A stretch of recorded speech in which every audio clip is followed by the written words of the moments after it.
મોર્યા શ્રી વિશેષ વિદ્યાલયની અંદર હિન્દી વિષય ભણાવું છું અને ધોરણ 9ની અંદર હિન્દી વિષયની અંદર આજે આપણે જોઈશું 10મું કાવ્ય જેનું નામ છે ભારત गौरव और जिनके कवि हैं मैथिली शरण गुप्त जी। मैथिली शरण गुप्त काव्य शुरू करने से पहले मैथिली शरण गुप्त जी के बारे में परिचय प्राप्त कर लेते हैं। तो मैथिली शरण गुप्त जी जो है वो राष्ट्र कवि के रूप में प्रसिद्ध हुए हैं हिंदी साहित्य जगत में। तो उसे राष्ट्र कवि भी माना जाता है, क्यों माना जाता है उनके बारे में थोड़ा सा परिचय प्राप्त कर लेते हैं। तो उनका जन्म जो था वो 1886 में और उनका निधन हुआ था 1964 में। उनका जन्म स्थल है झांसी जिले के चीर गांव में उनका जन्म हुआ था। उनका जन्म हुआ था झांसी जिले के चीर गांव में उनका जन्म हुआ था। उनके परिवार वाले जो थे वो राम भक्ति में लीन रहते थे और उसी की वजह से उनके परिवार की तरफ से उन्हें प्रोत्साहित मिला कि वो राम काव्य की रचना करें। मैथिली शरण गुप्त जी भी जो थे वो बचपन से ही उन्हें साहित्य के प्रति रुचि थी। उनके परिवार वालों ने उनके साहित्य के प्रति रुचि देकर उन्हें राम काव्य लिखने की तरफ प्रेरित किया था। कौन से काव्य लिखने की तरफ?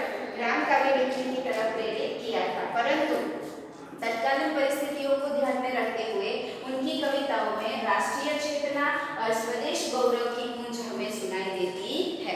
मतलब उस वक्त जो हमारे देश में परिस्थिति थी उसी के आधार पर उन्होंने अपने काव्य रचनाएं की थी और इसी की वजह से उन्हें राष्ट्र कवि का संबोधन भी प्राप्त हुआ है। इसका कवि प्राप्त हुआ है राष्ट्र कवि के रूप में। मैंने आपसे पहले ही कहा कि मैथिली शरण गुप्त जी जो है उसे राष्ट्र कवि का बिरुद प्राप्त हुआ है। आगे देखिए उनकी प्रमुख रचनाएं हैं। उनकी प्रमुख रचनाएं हैं भारत भारती, सांकेत, पंचवटी, यशोधरा और विष्णुप्रिया जो है वो उनकी प्रसिद्ध काव्य रचनाएं है। और उनको 1954 में पद्म भूषण की उपाधि से सम्मानित किया गया था। इसे 1954 में इसे पद्म भूषण की उपाधि से सम्मानित किया गया था। अभी हमारा जो काव्य है भारत गौरव उसके बारे में जानेंगे कि हमारे अतीत में जो थे वो कितना सारा वैभव था। आप सब जानते हैं कि हमारे भारत देश को जो है वो सोने की चिड़िया के नाम से जाना जाता है क्योंकि इतना वैभव था, इतनी समृद्धि थी और इतनी एकता थी हमारे देश में। और ये जो है वो हमारा भारत देश है। तो इस भारत गौरव काव्य में हमारे अतीत के गौरव को हमारे सामने कवि ने हमारे सामने प्रस्तुत किया है। तो आगे हम देखेंगे काव्य। भूलोक का गौरव प्रकृति का पुण्य लीला स्थल कहाँ। यहाँ पर लास्ट में कवि हमसे प्रश्न पूछते हैं। क्या प्रश्न पूछते हैं कि भूलोक का, भूलोक यानी कि संसार, जगत, इस दुनिया का गौरव, गौरव यानी गौरव, प्रकृति यानी प्रकृति, पुण्य यानी कि पवित्र, पुण्य का मतलब होगा पवित्र और लीला स्थल का मतलब होगा क्रीड़ा स्थल। बराबर। तो यहाँ जो है वो लेखक हमसे ये सवाल करते हैं। अभी अब इस लाइन को हमें सवाल के तौर पर ले तो वह स्थान कहाँ है जिस पर संसार को गर्व है और जो प्रकृति का पवित्र लीला स्थल है। यहाँ आप सेम शब्द का प्रयोग करना चाहे तो भी कर सकते हैं अथवा क्रीड़ा स्थल का शब्द का प्रयोग करना चाहे तो वो भी आप कर सकते हैं। तो यहाँ पहली लाइन होगी वह स्थान कहाँ है जिस पर संसार को गर्व है और जो प्रकृति का लीला स्थल है। दूसरा देखिए फैला मनोहर गिरी हिमालय और गंगा जल जहाँ। कवि इस लाइन में जवाब देते हैं ये पहले प्रश्न का कि फैला मनोहर गिरी, गिरी का मतलब क्या होगा? पर्वत। कौन सा पर्वत है? हिमालय पर्वत है और जहाँ गंगा नदी बहती है। अभी आप सब जानते हैं कि हिमालय पर्वत और गंगा नदी जो है वो भारत में है। तो यहाँ होगा वह स्थान वहाँ पर है जहाँ हिमालय पर्वत है और गंगा नदी बहती है। तो यहाँ दो लाइन फिर से एक बार रिपीट करती हूँ कि वह स्थान कहाँ है जिस पर संसार को गर्व है और जो प्रकृति का लीला स्थल है। वह स्थान वहाँ पर है जहाँ पर हिमालय पर्वत और गंगा नदी बहती है। आगे देखिए संपूर्ण देशों से अधिक किस देश का उत्कर्ष है। हर संपूर्ण देशों में, विश्व में बहुत सारे देश हैं, उसमें सबसे ज्यादा उत्कृष्ट यानी कि श्रेष्ठ विकास किसका हुआ है? तो भारत का हुआ। यहाँ सवाल पूछते हैं कवि कि सभी देशों में सबसे उत्कृष्ट देश कौन सा है? तो वह देश, इस सवाल का उत्तर है जिसका की जो ऋषि भूमि है वह कौन? भारत वर्ष है।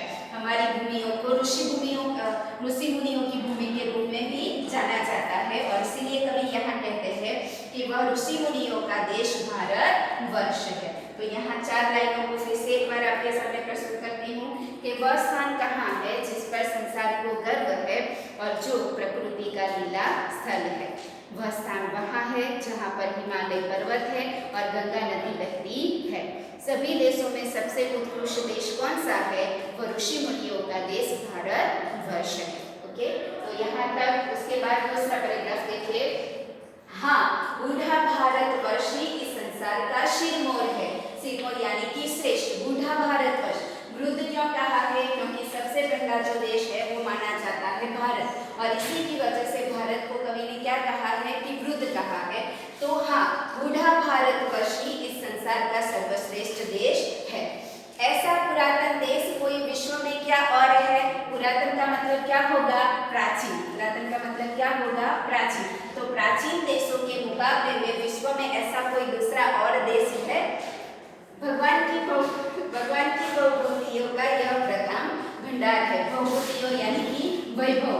क्या मतलब होगा इसका? वैभव। भंडार यानी कि संग्रह करना, खजाना जो है वो कहाँ पर है? भारत में ही है। तो इसलिए कवि कहते हैं कि भगवान ने भी अपने वैभव का प्रथम भंडार यहीं पर बनाया था। आगे देखिए, विधि। विधि यानी कौन? ब्रह्मा। विधि यानी कौन होगा? ब्रह्मा। सृष्टि की संरचना करने वाले उसे क्या कहा जाएगा? ब्रह्मा।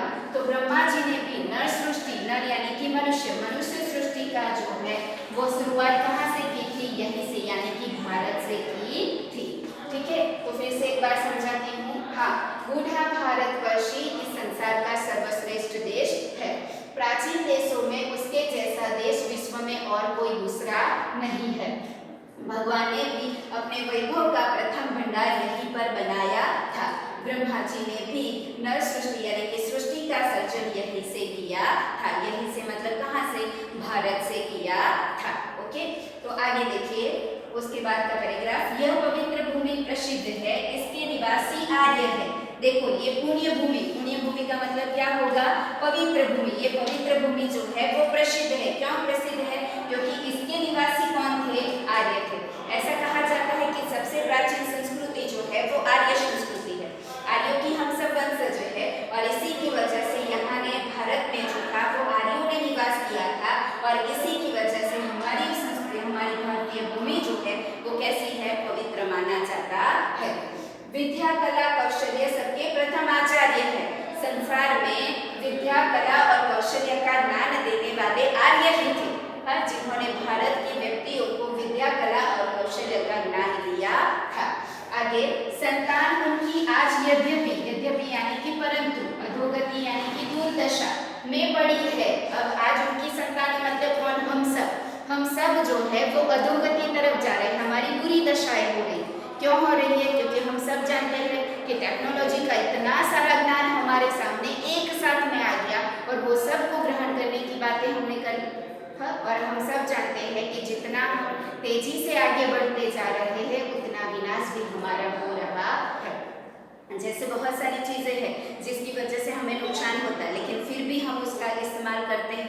ये सारी बातें हम जानते हैं। हमारे जो संस्कार हैं, हमारे जो मूल्य हैं, उसे हम क्या करते जा रहे हैं? धीरे धीरे भूलते नहीं जा रहे, उसे धीरे धीरे इग्नोर करते जा रहे हैं। हाँ, जैसे हम सब जानते हैं कि वर्षों से हमारे देश में जो संस्कृति, जो सभ्यता चलती आ रही है उसे पूरे तौर पर हम भूले नहीं। हाँ, लेकिन पाश्चात्य संस्कृति का हम इतना अनुसरण करते जा रहे हैं कि हम अपने आप को मॉडर्न दिखाने की तरफ आगे बढ़ते जा रहे हैं। हम अपने आप को मॉडर्न समझने लगे, इसलिए हमारे संस्कार जो है वो उन्हें धुंधले से नजर आने लगे। पर सही जब इंसान को समझ में आता है तो फिर से वही संस्कारों को वो दोहराता है और उसी संस्कारों को मानने के लिए प्रेरित भी होता है। तो यहाँ पर कवि ये कहते हैं कि हम आज किसकी तरफ जा रहे हैं? अधोगति तरफ जा रहे हैं हम हमारे। और उसके बाद देखिए क्या कहते हैं कि पर चिन्ह उनकी उच्चता के आज भी हमारे सामने खड़े। हाँ, परंतु आज हमारे जो महान चरित्र जो हमारे देश में हो गए हैं, उनके जो चरित्र है वो आज भी हमारे सामने मौजूद है। जैसे फॉर एग्जाम्पल के तौर पर ले लीजिए महात्मा गांधी जी। महात्मा गांधी जी के आज भी उनके जो विचार है हम उसे मानते हैं, हम उसे समझते हैं। हाँ, जैसे गांधी जी ने कहा था कि सत्य और अहिंसा के मार्ग पर चलिए, तो आज इस बात को हम समझते भी हैं, मानते भी हैं, पर हमारी जो अधोगति है उसकी वजह से ये जो है वो धीरे धीरे हम उसे क्या करते जा रहे हैं? भूलते जा रहे हैं। हाँ, पर फिर भी